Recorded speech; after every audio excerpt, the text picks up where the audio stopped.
दोस्तों देख सकते हैं Allahabad high court group C के लिए यहाँ पे टाइपिंग टेस्ट हो रहा है। अब यहाँ पे देख सकते हैं कोई भी वर्ड हाईलाइट नहीं हो रहा है, आपको ऊपर देखना है, ऊपर देख के नीचे टाइप करना है।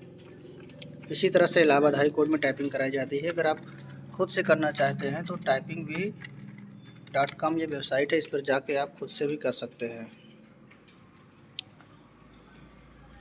यहाँ पे भी देख सकते हैं सभी लोग इसी पोर्टल पे टाइपिंग कर रहे हैं।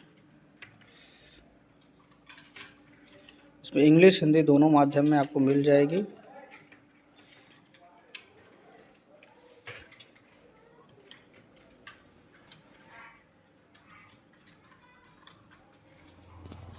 typingv.com पर जाके टाइपिंग प्रैक्टिस कीजिए और वीडियो अच्छा लगा तो लाइक करिए, चैनल पर नया सब्सक्राइब नहीं किया तो कर लीजिए।